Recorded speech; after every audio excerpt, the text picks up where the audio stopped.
Summer వచ్చేసింది కదండి. ఈ సమ్మర్లో కూల్గా ఇలా ఐస్ క్రీమ్లు తింటే చాలా బాగుంటుంది. పిల్లలైతే ఐస్ క్రీమ్ అడుగుతూనే ఉంటారండి. ఎంతో హెల్తీగా ఇంట్లో ఉండే వాటితో మనం ఇలా ఐస్ క్రీమ్ చేసుకుని పిల్లలకి పెట్టవచ్చు. చాలా టేస్టీగా అయితే ఉంటాయండి ఐస్ క్రీమ్లు. మనం కేవలం ఇంట్లో ఉండే వాటితో ఐస్ క్రీమ్ చేసుకోవచ్చండి. ఇది సపాటా ఐస్ క్రీమ్ అండి. ముందుగా మనం సపాటా పళ్ళు క్లీన్గా నీట్గా శుభ్రం చేసుకుని పైది తొక్క అయితే మనం తీసేసుకుని పల్ప్ని అయితే పక్కన పెట్టుకోవాలండి. దీంట్లో మనం యూజ్ చేసి కేవలం ఇంట్లో ఉన్న పదార్థాలు వేయండి. బయట పదార్థాలు ఏమీ లేవు దీంట్లోని. టేస్ట్ అయితే మాత్రం చాలా బాగుంటుందండి సపాటా ఐస్ క్రీమ్ అయితే.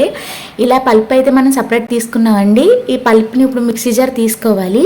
ఈ మిక్సీ జార్లో ముందుగా మనం తీసుకున్న సపాటా పల్ప్ వేసుకోవాలండి. మనకి ఎంత బాగా పండిన సపాటాలు అయితే మనకి టేస్ట్ అయితే అంత బాగుంటుందండి, అంత ఎలివేట్ అవుతుంది. ముందు సపాటా టేస్ట్ అయితే నచ్చాలండి. నచ్చిన వరకు ఇది బాగుంటుంది. తర్వాత పాల మేగడ తీసుకున్నామండి, ఫ్రెష్ పాల మేగడ. దీంట్లో మనం ఫ్రెష్ క్రీమ్ కూడా తీసుకోవచ్చు.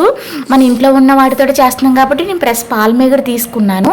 మీకు మా పాల మేగడ టేస్ట్ నచ్చదు అనుకునే వారు ఫ్రెష్ క్రీమ్ తీసుకోవచ్చు. మనకి టేస్ట్ని బట్టి ఎవరికి ఇష్టమైతే వాళ్ళ రుచికి సరిపడినంత షుగర్ అయితే పంచదార అయితే వేసుకున్నానండి. బెల్లం కూడా వేసుకోవచ్చు. బెల్లం వేసుకునేటప్పుడు కలర్ అనేది డార్క్ అవుతుందండి. కొంచెం లైట్ కలర్ కావాలంటే పంచదార వేసుకోవాలి. నేను తగినంత పంచదార కూడా వేసుకున్నానండి.